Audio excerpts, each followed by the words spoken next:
The memory of that winter does not live in a single date or a single room. It lives in a trail of small objects that learn to carry more weight than they were designed to bear. A scrapbook that began as a hobby turned into a lifeline. A dress that was meant to dazzle became a shield. A shirt torn for a joke exposed a price no one wanted to pay. A bar glass heavier than it needed to be tried to keep a room upright during a long 5 minutes. A pineapple crown taught a lesson about readiness and hospitality that no sermon had worded quite so well. A candle lit with hands that knew stoves and laundry and lullabies remembered how to say what words could not. When you line up those objects, you can trace the bunkers across a week that widened into a season and then settled into the permanent furniture of who they are. Beverly LaSalle arrived first, not because she wanted to teach a lesson, but because she wanted, like every out-of-towner on a cold day, to be where the light and the laughter were. She swept into Edith's living room with the confidence of someone who knows exactly where to place her elbows among people who will forgive any flourish. And with that confidence, she did something delicate to the air. She made it easy to be kind. Edith knew the feeling and doubled it. She fluttered and fussed in the way of women who have managed households so long that they can turn worry into welcome without anyone noticing the conversion. Archie grumbled because that is how he manages the stress of unfamiliar joy. But even he could not erase the pleasant strangeness of a room that for one bright hour looked like Broadway's dressing room and a queen's kitchen at the same time. The scrapbook appeared the way good symbols always do, without fanfare. It was glue and newsprint, and care and index of a friend's public sparkle held together by a private patience. Beverly read it as if it were an award. In a better week, the evening would have ended with leftover cake and a joke about Edith's coffee. Instead, the city reminded them that the line between a stage and a street can be very thin and very cruel. The blow that fell in the parking lot did not create a new philosophy. It simply broke something that had been holding the old one together. Mike returned with the shaken look of a man who has been shown his own face from a distance. Beverly did what brave people do without asking why bravery keeps choosing them. She moved toward danger because someone she loved was closer to it than she could stand. The hospital voice that ended that story never learns how to carry the news kindly. It gets better at being calm, not better at being merciful.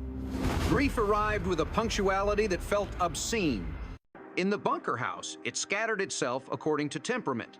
Archie tried to regain balance with categories, words like normal used as if they were locks for the doors, only to find that categories do not bend fast enough for the speed at which real life collides with people. Gloria tried justice on her tongue and then traded it in the quiet for tenderness.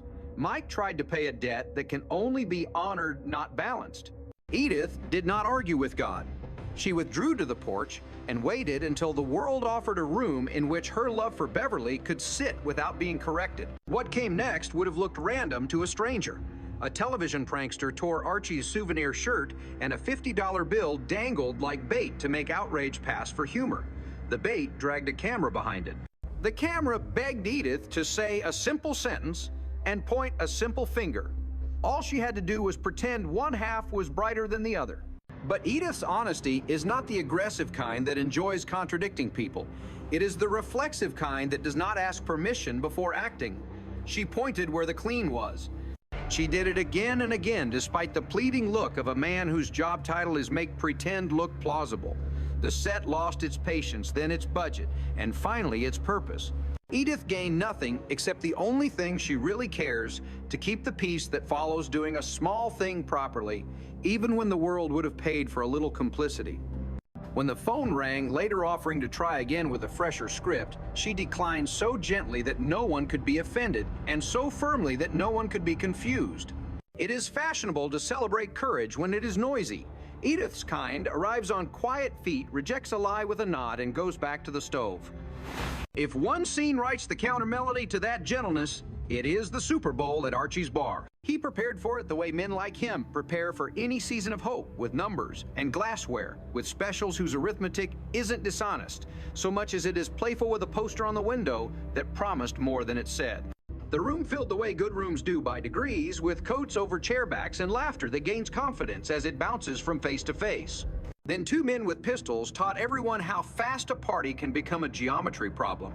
The command to drop their pants was not about theft. It was about turning a room into a joke against itself. If humiliation has chemistry, it is the kind that evaporates slower than fear. Archie obeyed. For the reason decent men obey in moments like that, because a story you can live to be embarrassed by is better than a story somebody else has to tell about you.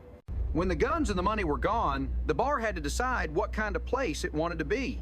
It chose to be a room where laughter returns at half volume first, then full, and where a ceiling patch does not need to match the old paint to count as a repair. The sign went back up, the glass felt heavy in the hand again, the cash drawer held less than it should and more than it might have. That is what recovery looks like on the scale of a corner saloon. Into the apartment, carrying neither lecture nor luggage, came Aunt Iola. She was a disruption only in the sense that a clean breeze disrupts a room that has been too careful about being still. She brought a book that made Archie blush and Edith grin, and Gloria invent new ways to tease the men in her life. She made her bed tight and her presence light. The plan had been to hand her off to another branch of the family, but plans behave like bad weather. In the neighborhoods where the bunkers live, they change. An appendectomy in a different kitchen canceled a guest room, and suddenly the spare space that isn't quite a spare room had to become a home. Archie performed his outrage like a habit he was trying to quit. Edith met logistics with lessons the pineapple trick at the top of the list. Tug a leaf. If it releases, without argument, the fruit is ready. Hospitality, she implied, works the same way. Let go of what you weren't meant to hold tighter than necessary, and sweetness announces itself. By the time the taxi came to carry Iola toward Emily's place, the apartment had been practiced into something even Archie could feel proud of, a home that can contain a guest without losing its shape. The invitation from the church rested on the table for a full day before it found its true weight. The week had already proven that no institution keeps sorrow off your porch. Still, the promise of a remembrance service felt like an offer to practice grief in a room designed not to argue with it. Edith treated the paper as if it might break, folded it, unfolded it, and finally tucked it in her purse. The same purse that has held grocery lists, cough drops loose, change for bus fare, and once long ago a letter she never showed anyone. On the evening, it mattered. She dressed the way women from her generation dress when they are about to do something simple and brave. Archie fastened a clasp and stayed silent, discovering again the usefulness of silence in moments when men cannot fix anything. The sanctuary smelled like wood warmed by bodies and wax warmed by purpose. The pastor declined the temptation to explain the world and instead offered the only sentence that felt like a bridge, that kindness had been chaste and would not be caught forever. The candles flickered like humility. Edith's match struck the first time. Fire behaved. Faith did not rush back. It found a chair. Between these larger turns, the bunker day kept its rhythm, which is the secret one learns after any hard week. The world does not slow down to match your sorrow. It expects you to carry sorrow as you move the way you carry groceries and mail and the stories of your neighbors. Joey tugged at Archie's sleeve and taught him that tenderness is a place you visit on a technicality and stay in because the room is warmer than you expected. Gloria experimented in the kitchen and learned, as every household scientist does, that some aromas invent new countries and some pots require apologies. Mike washed what needed washing and stopped stating the moral of every scene. Edith brewed coffee that sometimes overshot its mark and corrected it with sugar or humor. Either works when you remember whom you are serving. In that small choreography, plates down, lids on, voices softening just before bedtime, the apartment converted extraordinary days back into ordinary nights without insulting the memory of what had been extraordinary. Archie's changes could be measured only by the people who listened to him the most. Strangers would have missed them. He still told the same complaints, but he told them from slightly farther back, like a man giving himself time to decide whether the punchline might hurt someone he loves. In the bar, he poured without daring people to challenge the measure, and when a patron tried to build a joke on someone else's difference, Archie raised an eyebrow high enough to function as policy. He would be embarrassed to hear this called leadership. He would, however, accept the description of a room that he insists be safe for his wife to enter at any time. That is in practice the same thing. Edith's changes were easier to spot if you paid attention to the cupboards. She returned the scrapbook to its drawer, not as an act of hiding, but as an act of keeping. She found ways to include Beverly in the day that did not require capital letters, a remembered line in the clink of a plate, a corrected pronoun offered without ceremony, a tenderness extended to a stranger at a bus stop, because habit has a way of becoming principle once it has been practiced under pressure. Her refusal to do the commercial taught her nothing she did not already know. It simply reminded everyone else that a person who will not trade truth for convenience offers a kind of civic service to any room she's in. When she spoke of the church service afterward, she did not use the words closure or healing. She said, "The candle was pretty, and those who knew her heard the entire theology behind it. Beauty is a kind of permission for wounded people to keep going." Everyone else found their dimensions accordingly. Gloria kept her temper as a tool, not a hobby. She used it when a conversation required a wedge to let air in and set it down when the room had enough oxygen to breathe without it. Mike preferred to work in the background. He did not renounce his speeches.